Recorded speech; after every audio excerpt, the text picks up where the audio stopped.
Mereka menganggapnya hanya penari desa, dihina, dan dicoret dari festival. Sampai satu malam, saat ia menari lagi semua orang berdiri dan menangis. Dan ayah kekasihnya, ternyata, Assalamualaikum warahmatullahi wabarakatuh. Salam damai dan sejahtera untuk kita semua. Sahabat Rora, dimanapun kalian berada. Kali ini Rora membawa kisah cerita tentang penari dari Yogyakarta. Bantulah channel Rora agar terus berkembang. Dengan tekan like, share, dan subscribe-nya ya. Silakan ceritakan dari daerah mana saja kalian berasal. Siapa tahu kelak aku bisa membawakan kisah dari daerah dan tempatmu tinggal. Asal kalian bisa menceritakan sedikit tentang keindahan kota atau daerahmu. Juga nama kalian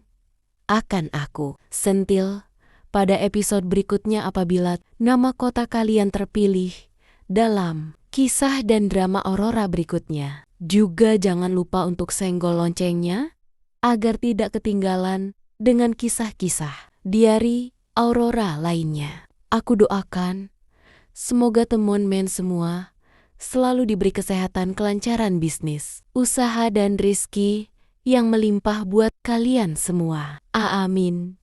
Ya Robbal Alamin. Mari kita mulai saja kisahnya.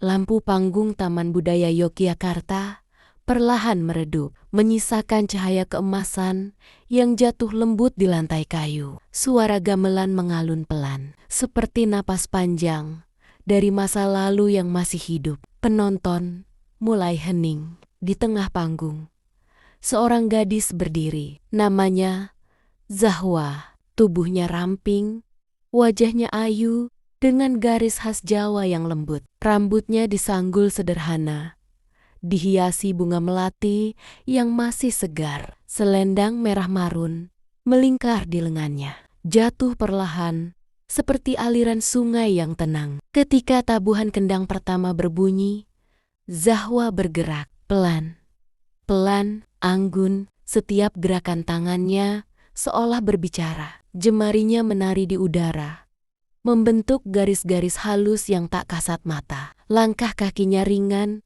namun penuh makna. Ia tidak sekadar menari. Ia bercerita tentang tanah, tentang angin, tentang doa-doa yang lahir dari hati manusia. Beberapa penonton menahan napas. Ada sesuatu dalam tarian itu yang sulit dijelaskan. Bukan sekadar indah.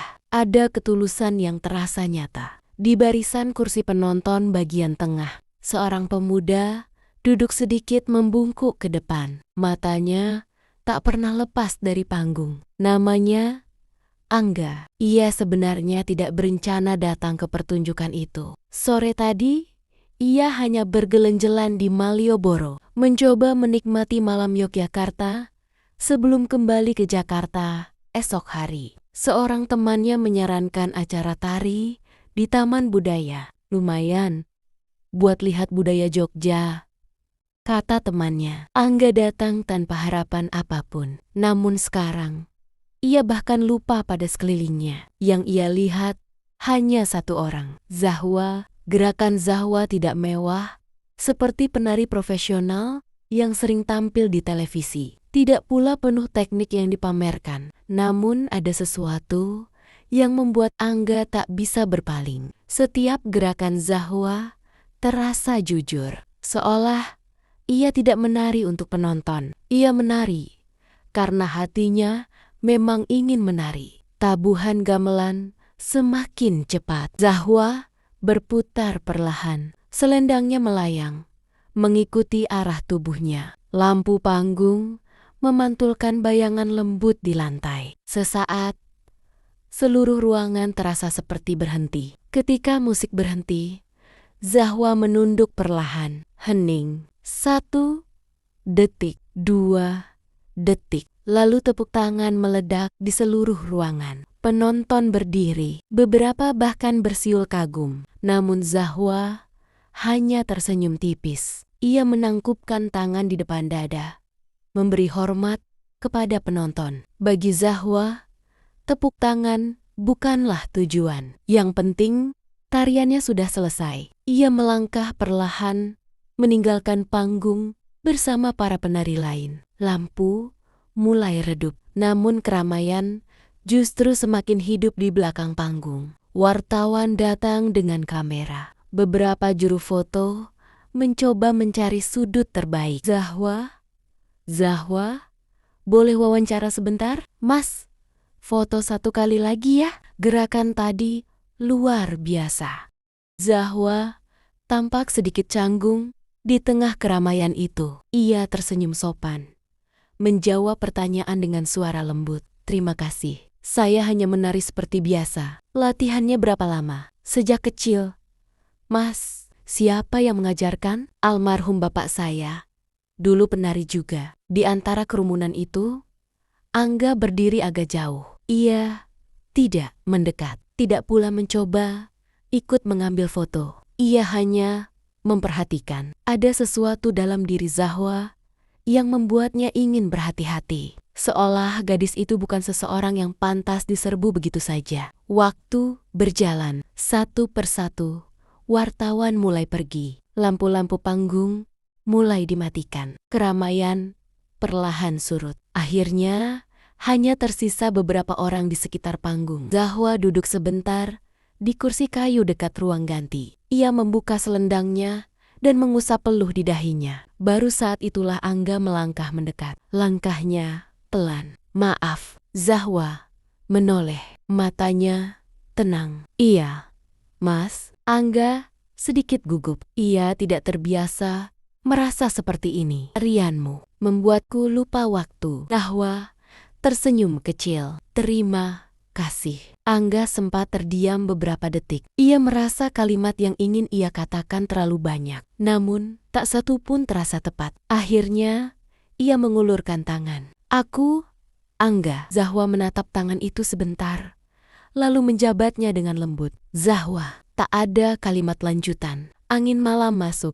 dari pintu belakang gedung. Suaranya tipis, membawa aroma tanah basah dari halaman. Beberapa penari lain mulai pulang. Sepi perlahan datang. Angga memperhatikan kaki Zahwa. Telapak kakinya sedikit lecet, namun Zahwa tampak tidak mempedulikannya. Latihannya berat ya, kata Angga pelan. Zahwa mengangguk ringan. Sudah biasa. Lampu gedung mulai dimatikan satu persatu. Zahwa berdiri. Ia merapikan selendangnya, lalu bersiap pergi. Angga tidak menahan, tidak pula meminta nomor telepon. Ia hanya berdiri, menghormati jarak yang ada. Zahwa melangkah menuju pintu keluar. Namun sebelum benar-benar pergi, ia sempat menoleh dan melihat sesuatu yang membuatnya sedikit terkejut. Angga masih berdiri di sana. Tidak bergerak, tidak memaksa, hanya memperhatikan dengan tenang. Zahwa tersenyum tipis, lalu melangkah keluar ke malam Yogyakarta yang dingin. Lampu panggung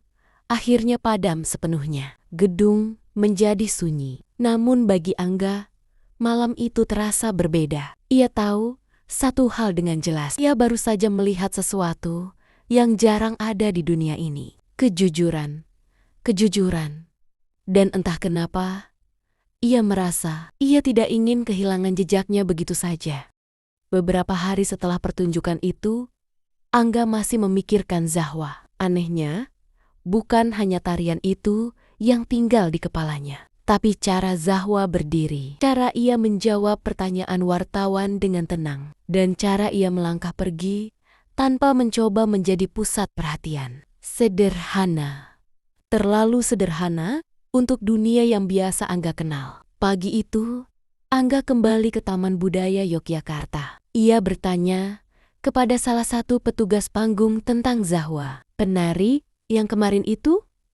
Tanya petugas itu. Iya. Oh, Zahwa, dia latihan di sanggar kecil di daerah Sleman. Sanggar melati. Angga mengangguk. Sore itu, ia menyetir mobilnya keluar dari pusat kota. Yogyakarta berubah perlahan. Gedung-gedung berkurang. Sawah mulai terlihat di kiri kanan jalan. Angin terasa lebih segar. Beberapa menit kemudian, ia menemukan bangunan yang dimaksud, Sanggar Melati. Bangunannya kecil, cat temboknya mulai pudar. Di terasnya ada beberapa sandal penari yang berjejer. Dari dalam terdengar suara gamelan latihan. Angga berdiri sebentar di depan pintu. Ia tidak langsung masuk. Namun dari celah pintu kayu yang sedikit terbuka, ia bisa melihat Zahwa. Zahwa sedang menari, tanpa kostum panggung, tanpa rias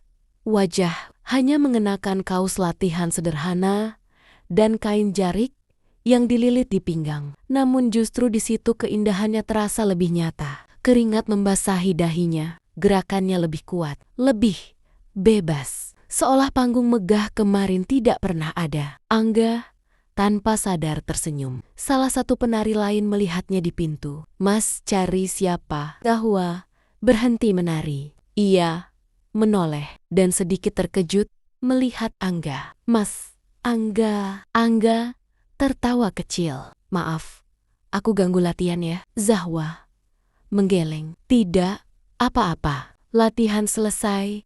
Beberapa menit kemudian, para penari lain pulang satu persatu. Zahwa duduk di tangga depan sanggar, minum air dari botol plastik. Angga duduk tidak jauh darinya. "Mas Angga sengaja kesini?" tanya Zahwa. "Iya, jauh juga dari kota." Angga mengangkat bahu ringan. Kadang sesuatu yang berharga memang tidak ada di tengah kota. Zahwa tersenyum kecil. Hari itu, mereka berbicara lama tentang tari, tentang desa tempat Zahwa tinggal, tentang ayah Zahwa yang dulu juga seorang penari sebelum meninggal beberapa tahun lalu. Sejak saat itu, Angga mulai sering datang, kadang membawa kopi, kadang hanya duduk melihat Zahwa latihan. Kadang mereka berjalan pulang bersama, melewati jalan desa yang sunyi. Namun, dunia mereka sebenarnya sangat berbeda. Angga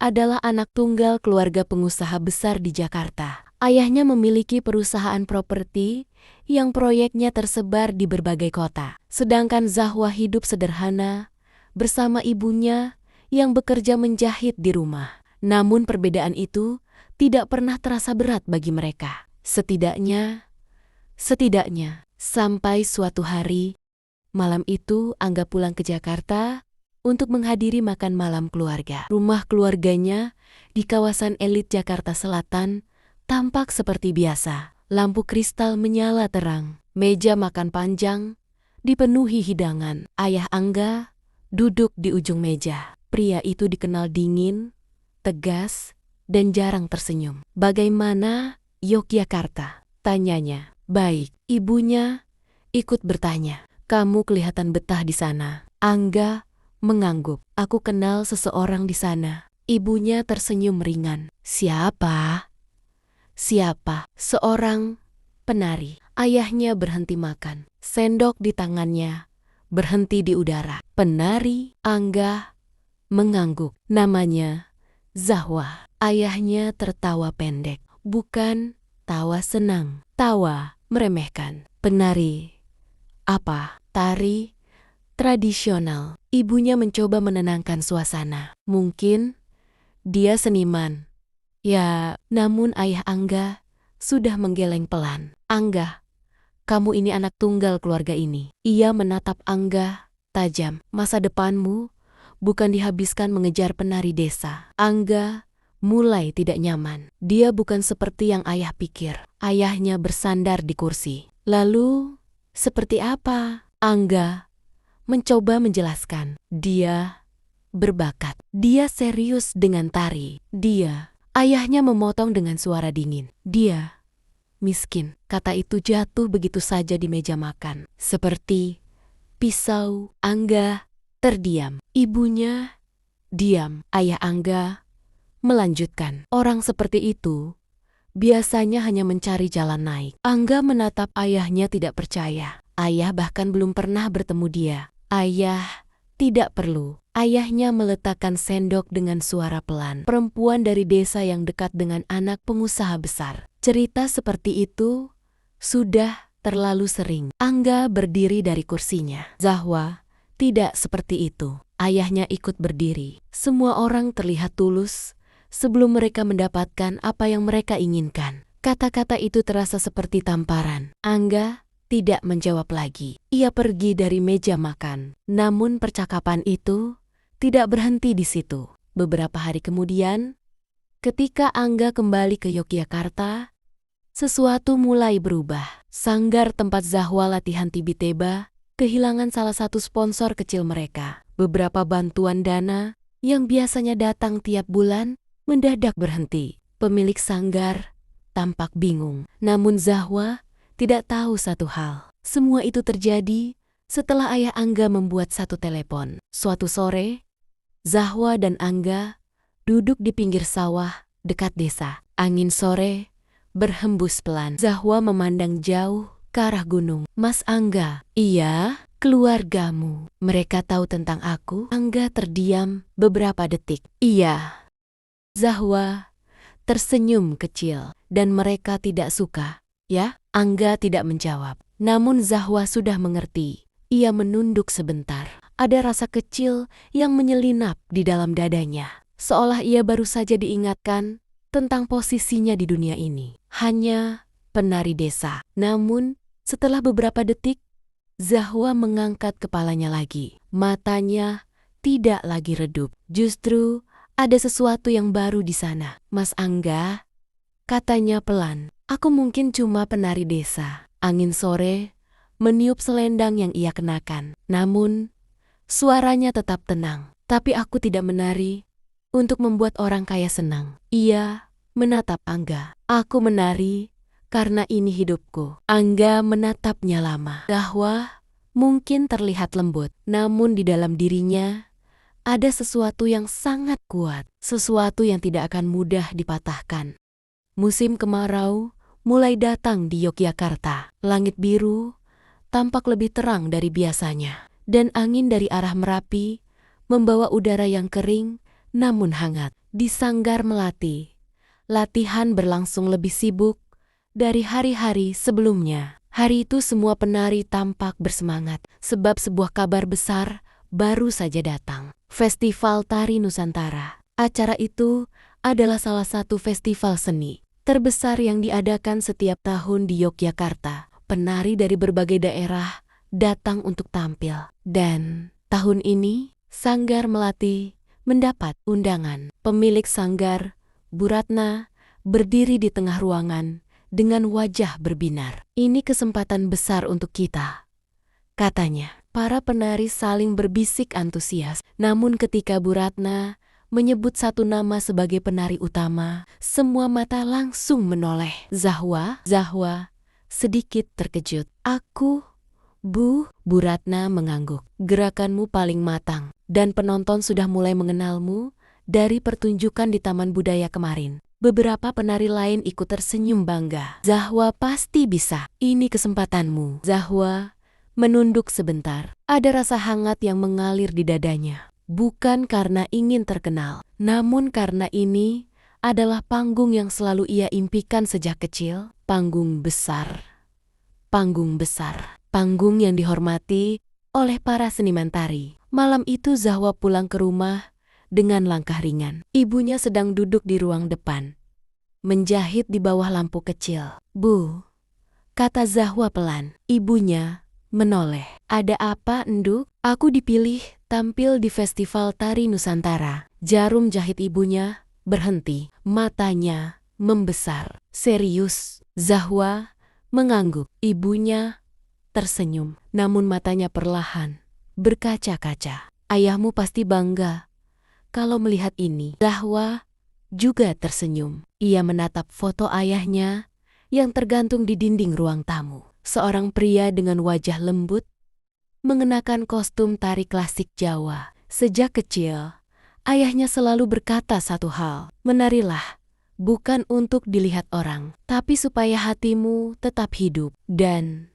sekarang, kesempatan itu benar-benar datang. Hari-hari berikutnya, Zahwa berlatih lebih keras. Ia datang paling pagi, pulang paling malam. Telapak kakinya sering lecet. Namun, ia tidak pernah mengeluh. Angga beberapa kali datang melihat latihan. Kalau terus seperti ini, kakimu bisa rusak, kata Angga suatu sore. Zahwa tertawa kecil. Penari memang begitu. Tidak sakit. Lalu kenapa tetap latihan? Zahwa berpikir sebentar, lalu menjawab sederhana. Karena ini yang membuatku merasa hidup. Angga tidak berkata apa-apa lagi. Namun di dalam dirinya, ia semakin yakin. Zahwa bukan orang yang bisa dihentikan dengan mudah. Namun sesuatu yang aneh mulai terjadi. Beberapa hari sebelum festival, Bu Ratna menerima sebuah telepon. Wajahnya berubah setelah panggilan itu selesai. Ia duduk lama di kursinya, seolah sedang memikirkan sesuatu yang berat. Sore itu, latihan dihentikan lebih cepat. Para penari mulai pulang. Namun, Bu Ratna memanggil Zahwa. Zahwa, duduk sebentar. Zahwa duduk di depan meja Bu Ratna. Ada apa, Bu? Bu Ratna tampak ragu. Ia menarik napas panjang. Panitia festival mengirim revisi daftar penari. Zahwa tersenyum. Latihanku kurang ya, Bu? Aku bisa tambah latihan lagi. Namun Bu Ratna tidak tersenyum. Namamu tidak ada di daftar baru. Zahwa tidak langsung mengerti. Maksudnya, namamu dicoret. Ruangan itu tiba-tiba terasa sunyi. Zahwa menatap Bu Ratna. Dicoret? Bu Ratna mengangguk pelan, tanpa alasan yang jelas. Zahwa mencoba tertawa kecil. Mungkin mereka salah kirim daftar. Namun, Bu Ratna menggeleng. Aku sudah telepon panitia. Lalu, mereka bilang, keputusan sudah final. Kata-kata itu jatuh seperti batu. Zahwa duduk diam beberapa detik, lalu beberapa detik lagi. Seolah otaknya sedang mencoba memahami sesuatu yang tidak masuk akal. Bu, aku sudah latihan hampir 2 bulan. Aku tahu kenapa mereka mencoret aku. Bu Ratna tidak menjawab, sebab sebenarnya ia juga tidak tahu. Namun jauh di Jakarta, di sebuah ruang kantor yang besar dengan jendela kaca tinggi, seorang pria sedang berbicara di telepon. Ayah, Angga. Pastikan nama itu tidak ada di panggung festival. Suara di telepon menjawab ragu. Pak, dia sebenarnya cukup berbakat. Ayah Angga tersenyum dingin. Bakat tidak penting. Ia menatap keluar jendela. Yang penting adalah tahu posisi. Telepon ditutup. Di sanggar melati, Zahwa masih duduk di kursi kayu. Tangannya mengepal pelan. Ada sesuatu yang terasa sakit. Bukan hanya karena kesempatan itu hilang, namun karena ia merasa seperti tidak dihargai. Seperti seseorang baru saja berkata, kamu tidak pantas berada di sini. Namun setelah beberapa menit, Zahwa berdiri. Matanya tidak lagi berkaca-kaca. Ia menatap Bu Ratna. Latihan tetap lanjut, Bu. Bu Ratna sedikit terkejut.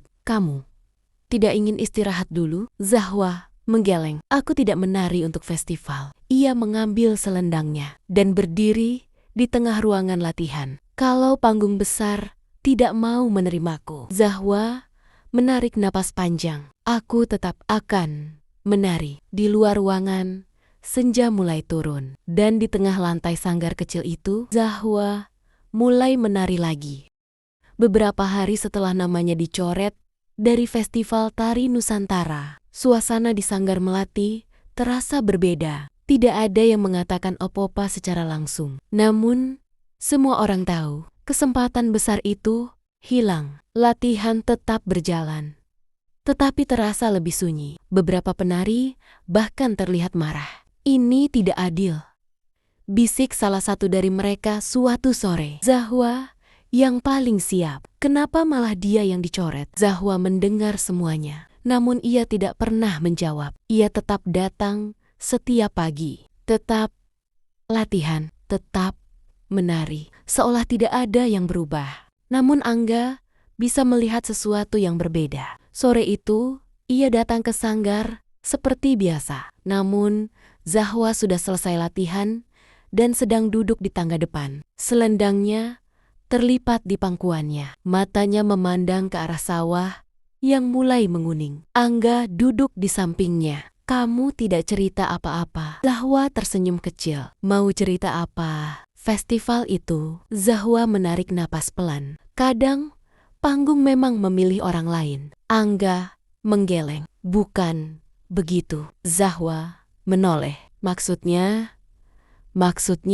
Angga ragu beberapa detik. Namun akhirnya, ia berkata jujur. Ayahku. Zahwa terdiam. Angga menunduk. Ayahku sponsor utama festival itu. Angin sore berhembus pelan. Daun-daun padi bergerak perlahan. Namun suasana di antara mereka menjadi sangat sunyi. Ayahku tidak suka aku dekat denganmu.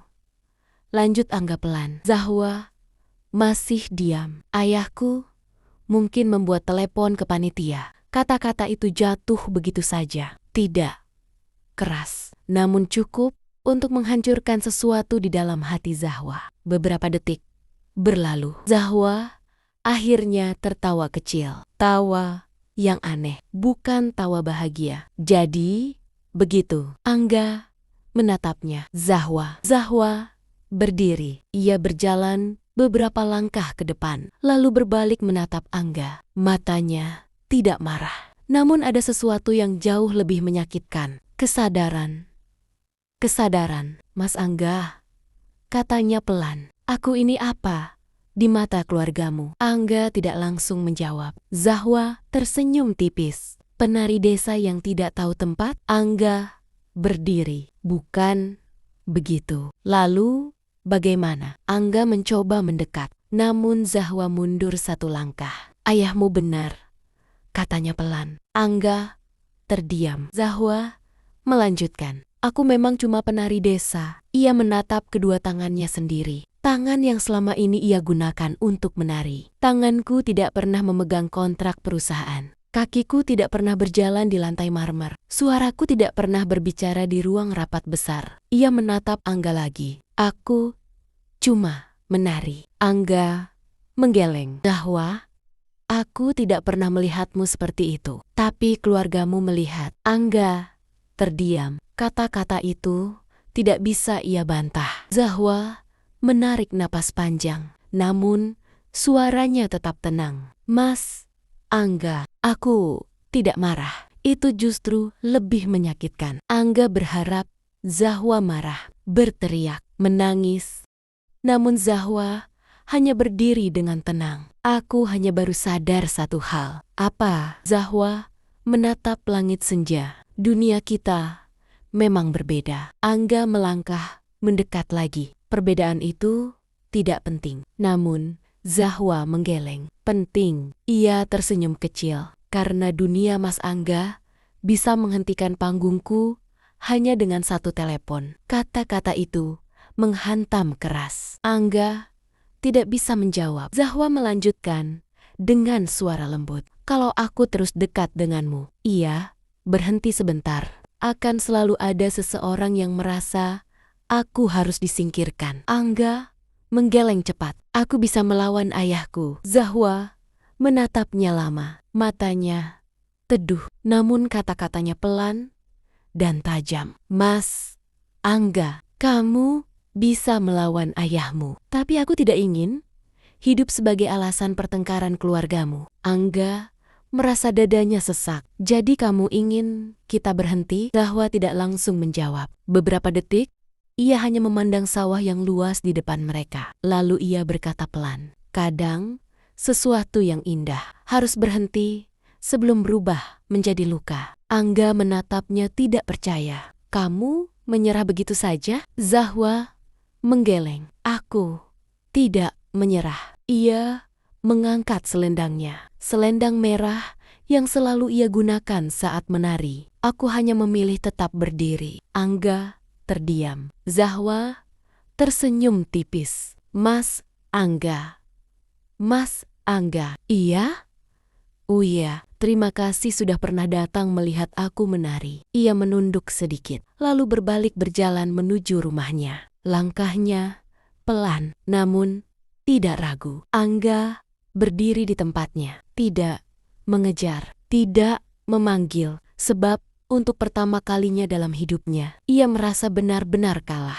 Malam turun perlahan, Di desa itu, angin membawa suara gamelan latihan dari sanggar yang kosong. Dan di dalam rumah kecilnya, Zahwa berdiri di depan cermin tua. Ia menatap dirinya sendiri. Beberapa detik, lalu ia berkata pelan, hanya karena mereka bisa menghentikan satu panggung. Ia mengikat selendangnya di pinggang. Bukan berarti mereka bisa menghentikan tarianku. Malam itu, Zahwa menari sendirian di ruang tamunya. Musim kemarau semakin terasa.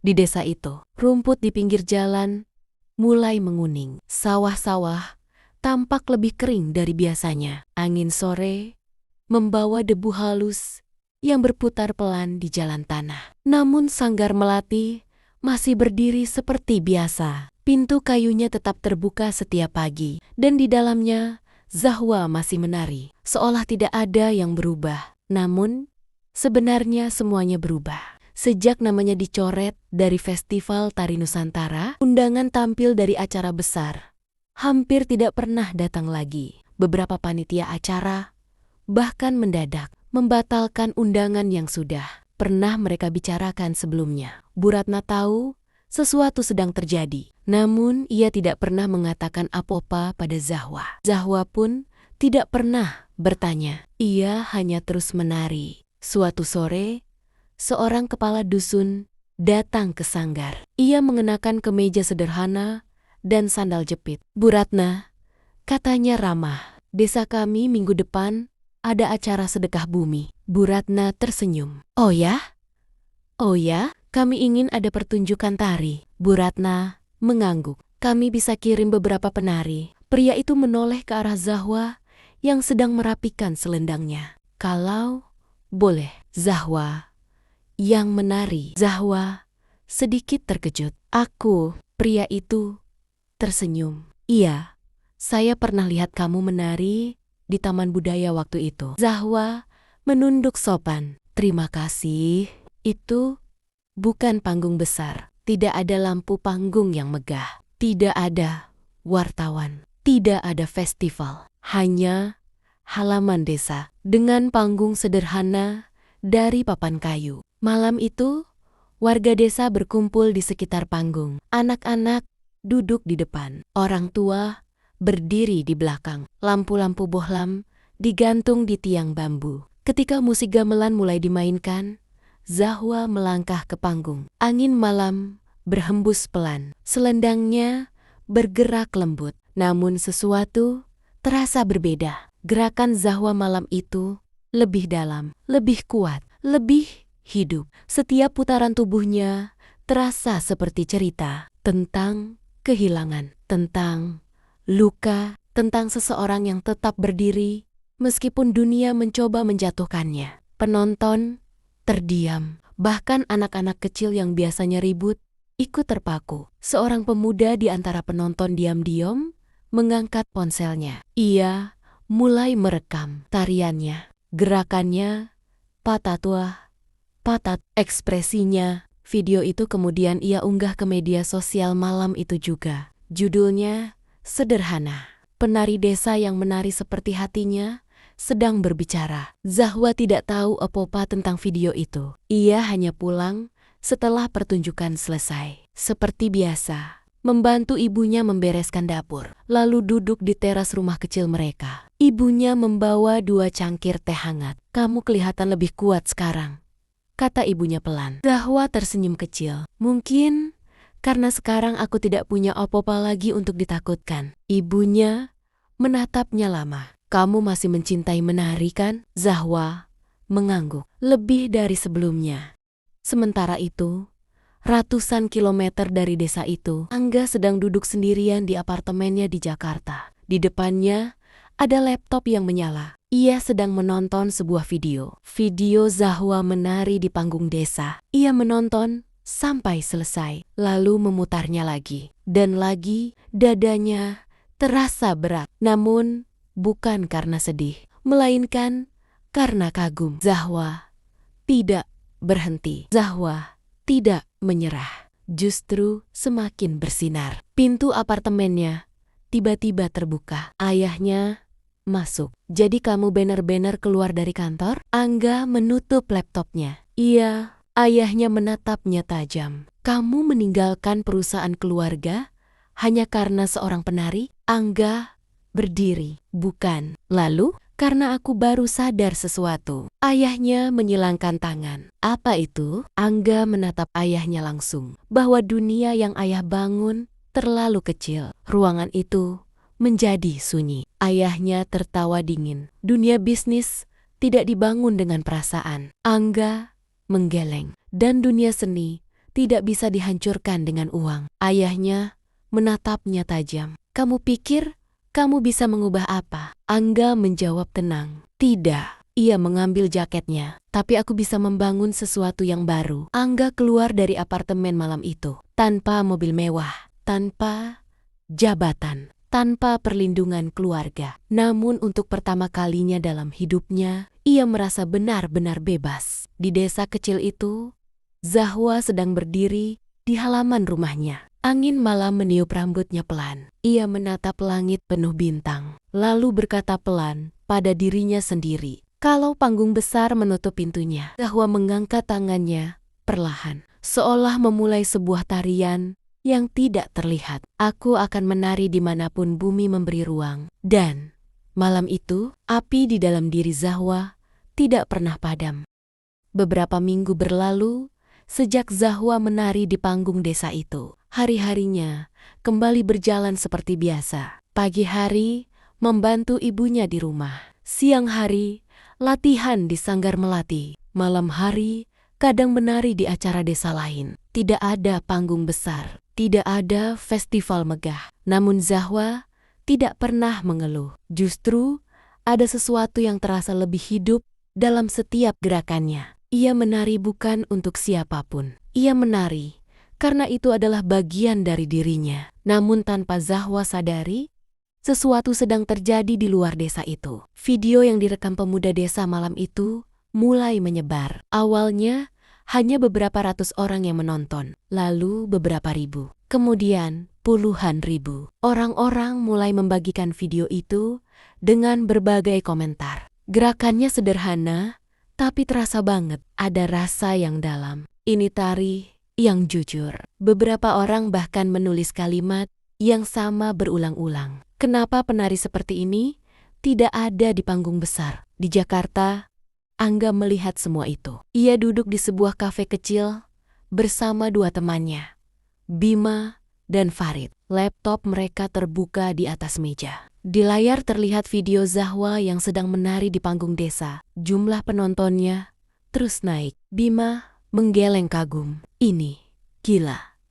Ini. Farid menambahkan, tanpa promosi, tanpa sponsor, videonya bisa tembus ratusan ribu. Angga menatap layar itu lama. Ada rasa hangat di dadanya, namun juga ada sedikit penyesalan. Ia tahu Zahwa harus melalui luka besar untuk sampai di titik ini. Masalahnya, kata Bima kemudian, seniman seperti Zahwa jarang punya panggung. Farid mengangguk. Semua panggung besar sekarang dikuasai sponsor. Angga terdiam beberapa detik, lalu ia berkata pelan, kalau begitu. Ia menutup laptopnya. Kita buat panggung baru. Bima tertawa kecil. Maksudmu? Angga menatap mereka serius. Festival seni. Farid mengangkat alis. Kamu serius? Angga mengangguk. Festival yang tidak dikendalikan sponsor besar. Tidak ada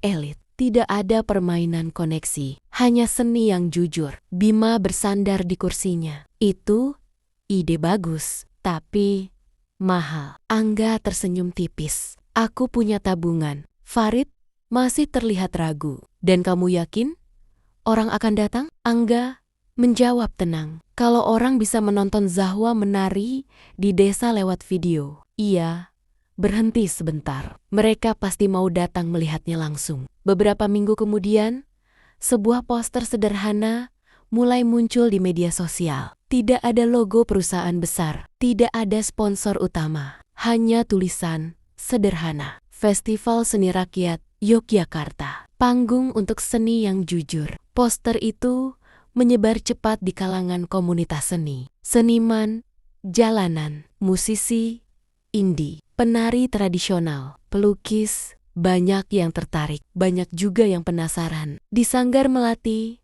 Bu Ratna sedang melihat poster itu di ponselnya. Zahwa, coba lihat ini. Zahwa mendekat. Festival seni? Festival seni? Bu Ratna mengangguk. Panitianya mengirim undangan. Zahwa membaca lebih teliti.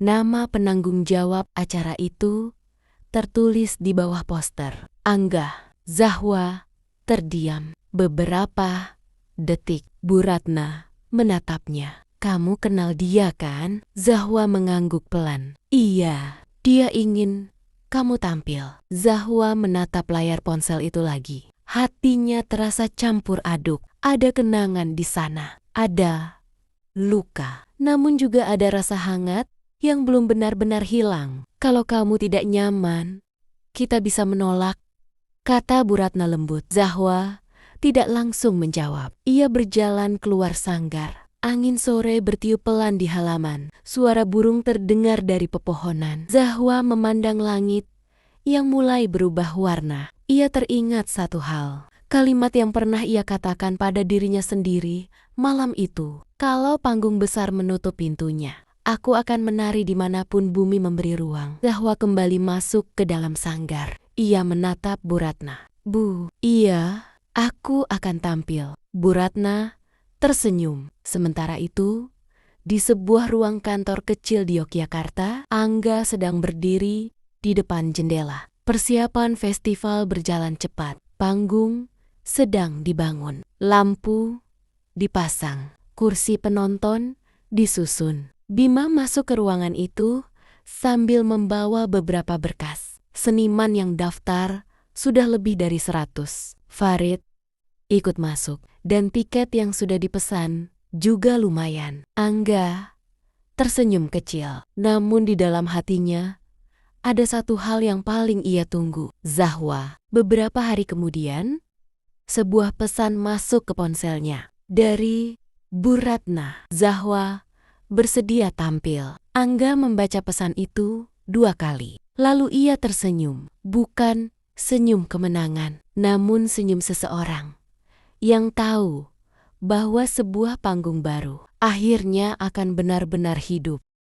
Malam itu, udara Yogyakarta terasa hangat. Lampu-lampu panggung menyala terang di sebuah lapangan terbuka di pinggir kota. Tidak semegah gedung pertunjukan besar. Tidak ada karpet merah. Tidak ada logo perusahaan raksasa terpampang di belakang panggung. Namun ada sesuatu yang jauh lebih hidup. Orang-orang datang dari berbagai tempat. Mahasiswa, seniman, jalanan, musisi, indie, pelukis, penari, bahkan beberapa keluarga datang membawa anak-anak mereka. Festival seni rakyat akhirnya dimulai. Musik mengalun dari panggung kecil. Seorang penyair membaca puisi. Seorang musisi memainkan gitar akustik. Beberapa penari tradisional tampil bergantian. Suasananya hangat, seperti perayaan seni yang lahir dari hati. Di belakang panggung, Zahwa berdiri sendirian. Ia mengenakan kostum tari sederhana. Selendang merahnya terlipat rapi di lengannya. Ia menarik napas pelan. Bukan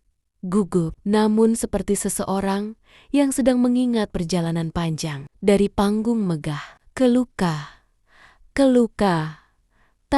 ke panggung desa. Hingga malam ini, Angga berdiri tidak jauh dari sana. Namun, ia tidak mendekat. Ia tahu, malam ini bukan tentang dirinya. Ini tentang Zahwa. Panitia akhirnya memberi isyarat. Zahwa, siap. Zahwa mengangguk. Ia melangkah ke arah panggung. Lampu sorot menyala. Penonton yang tadi berbincang mulai diam. Suara gamelan pelan mengalun dari pengeras suara. Zahwa berdiri di tengah panggung. Beberapa detik hening. Lalu ia mulai bergerak. Gerakannya pelan. Namun, setiap gerakan terasa berat oleh cerita. Tangannya membentuk garis lembut di udara. Kakinya melangkah dengan ritme yang tenang. Namun di balik kelembutan itu, ada kekuatan, ada keberanian. Seolah setiap gerakan berkata, aku masih berdiri. Penonton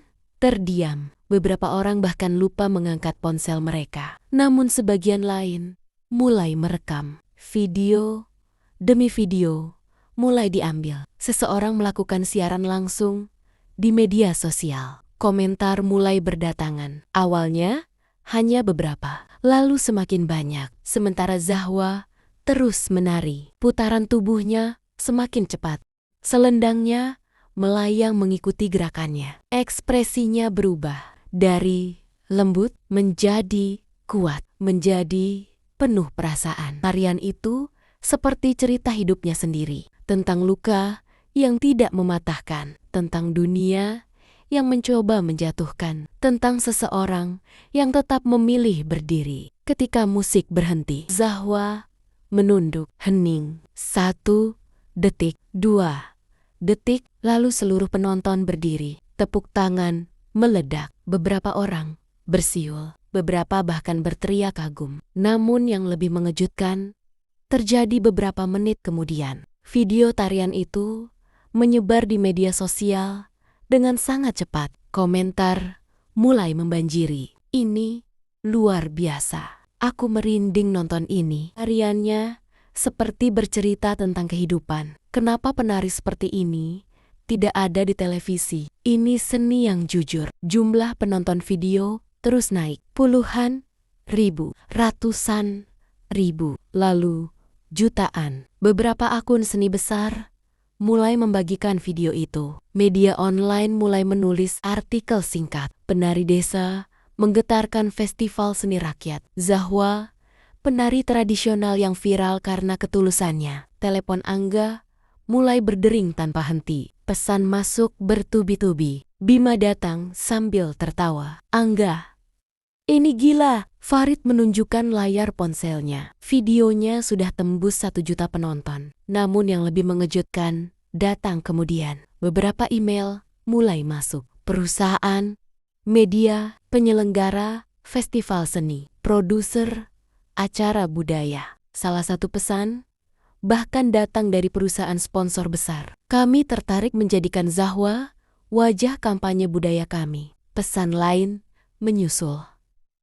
Kami ingin mengundang Zahwa tampil di festival internasional. Yang lain lagi menulis, tarian Zahwa adalah representasi budaya yang kuat. Kami ingin bekerja sama. Bima membaca salah satu email dan tertawa kagum. Dulu mereka bahkan tidak tahu namanya. Farid menambahkan, sekarang mereka berebut. Angga hanya tersenyum, namun matanya tidak melihat layar ponsel. Ia melihat ke arah panggung. Di sana, Zahwa sedang duduk di tepi panggung. Beberapa penonton datang menghampirinya, mengucapkan terima kasih, meminta foto. Namun Zahwa hanya tersenyum sederhana, seperti biasa, seolah semua itu tidak terlalu penting baginya. Angga menyadari sesuatu saat itu. Dunia akhirnya melihat Zahwa. Namun Zahwa tidak pernah berubah. Ia tetap gadis yang sama. Penari yang menari karena hatinya hidup. Dan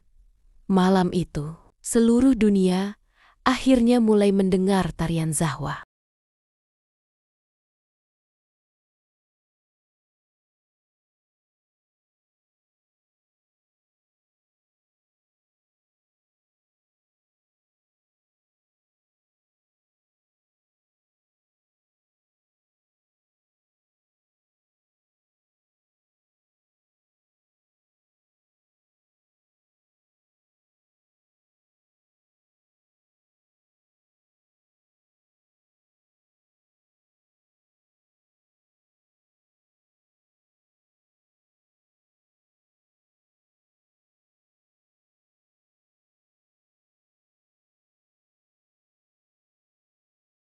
Beberapa bulan setelah malam festival itu, nama Zahwa mulai dikenal luas. Video tariannya masih beredar di berbagai media sosial. Beberapa stasiun televisi mulai menayangkannya. Artikel tentang dirinya muncul di berbagai media budaya. Banyak orang menyebutnya dengan berbagai julukan. Penari yang menari dengan jiwa, suara sunyi dari desa. Namun bagi Zahwa, hidupnya tidak banyak berubah. Ia masih tinggal di rumah kecil yang sama bersama ibunya, masih membantu menjemur kain jahitan di halaman, masih datang ke sanggar melati setiap pagi. Namun sekarang, undangan datang dari berbagai tempat. Festival seni di Bali, pertunjukan budaya di Bandung, workshop tari di Jakarta, bahkan sebuah undangan dari festival seni internasional di Singapura. Bu Ratna sering menggeleng tak percaya. Kadang dunia memang aneh.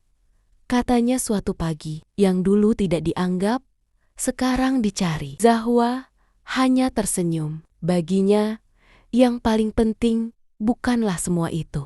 Yang penting, ia masih bisa menari. Suatu sore, sebuah kabar datang dari Taman Budaya Yogyakarta, tempat di mana semuanya pernah dimulai. Panitia ingin mengadakan sebuah pertunjukan khusus, dan mereka mengundang Zahwa sebagai penari utama malam itu. Ketika membaca undangan itu, Zahwa terdiam cukup lama. Ia menatap panggung latihan di Sanggar Melati, tempat ia menghabiskan begitu banyak waktu. Tempat ia pernah merasa kecil, namun juga tempat ia menemukan kekuatannya. Malam pertunjukan akhirnya tiba. Gedung Taman Budaya Yogyakarta kembali dipenuhi penonton. Lampu panggung menyala terang. Namun kali ini, suasananya berbeda. Semua orang datang dengan satu tujuan, melihat Zahwa menari. Di barisan kursi penonton paling depan, Angga duduk dengan tenang. Ia mengenakan kemeja sederhana, tidak lagi membawa dunia lamanya, tidak lagi menjadi bagian dari perusahaan besar ayahnya. Namun malam itu,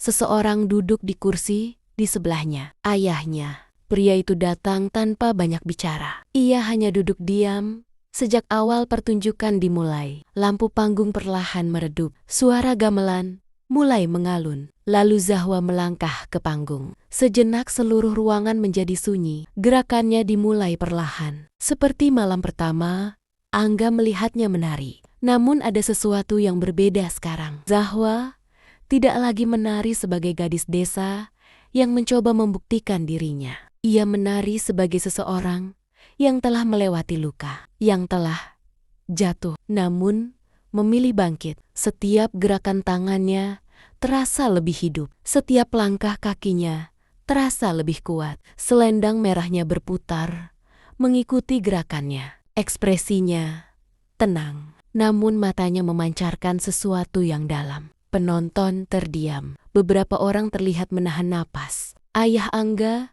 menatap panggung tanpa berkedip. Ia melihat sesuatu yang sebelumnya tidak pernah ia pahami. Kejujuran. Ketika tarian mencapai puncaknya, Zahwa berputar cepat. Selendangnya melayang di udara. Lampu panggung memantulkan bayangan lembut di lantai. Lalu musik berhenti. Zahwa menunduk, hening. 1 detik, 2 detik. Lalu seluruh ruangan berdiri. Tepuk tangan meledak. Lebih keras dari malam pertama itu. Lebih lama. Lebih lama, lebih tulus. Di barisan depan, Angga merasakan matanya mulai basah. Ia tidak mencoba menahannya. Air mata itu jatuh begitu saja. Bukan karena sedih, namun karena bangga. Karena akhirnya, dunia melihat Zahwa seperti yang ia lihat sejak awal. Ketika Zahwa turun dari panggung, ia berjalan perlahan menuju lorong belakang. Namun sebelum ia masuk ke ruang ganti, seseorang berdiri di depannya. Angga, mereka saling menatap beberapa detik. Tidak ada kata-kata, hanya senyum kecil yang sumasima mereka kenal. Namun mata mereka sudah basah. "Mas, Angga," kata Zahwa pelan. Angga tertawa kecil sambil mengusap air matanya. "Aku bilang kan, tarianmu tidak akan berhenti di satu panggung." Zahwa ikut tertawa pelan, namun air matanya juga jatuh. "Mas Angga." "Iya, tarianku akhirnya sampai." Angga mengangguk. Bukan hanya sampai. Ia melihat ke arah panggung yang masih dipenuhi tepuk tangan, tapi juga mengubah banyak hal. Beberapa langkah di belakang mereka, ayah Angga berdiri. Ia melihat Zahwa beberapa saat, lalu berkata pelan, "Saya salah." Zahwa menoleh. Pria itu menarik napas panjang. Kadang orang tua terlalu sombong untuk melihat sesuatu yang jujur. Ia menundukkan kepalanya sedikit, Saya minta maaf, Zahwa terdiam. Namun kemudian ia tersenyum lembut. Tidak apa-apa, Pak. Ayah Angga mengangguk pelan. Ia lalu berjalan pergi, meninggalkan lorong itu, memberi ruang bagi dua orang yang berdiri di sana. Zahwa dan Angga akhirnya berjalan keluar gedung bersama. Malam Yogyakarta terasa hangat. Lampu-lampu kota menyala lembut. Beberapa orang masih membicarakan pertunjukan tadi. Namun bagi mereka berdua,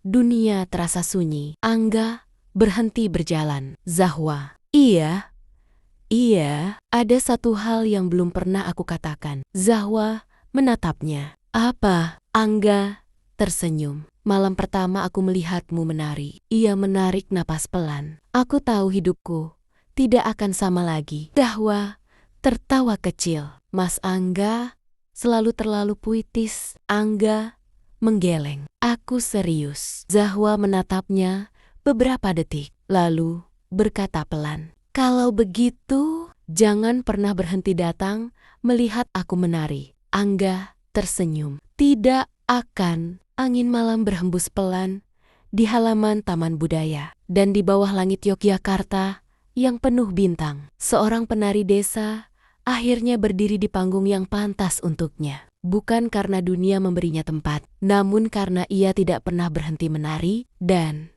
malam itu, Zahwa dan Angga tahu satu hal dengan pasti. Beberapa perjalanan memang dimulai dari luka, namun bisa berakhir dengan kemenangan yang paling indah. Tamat.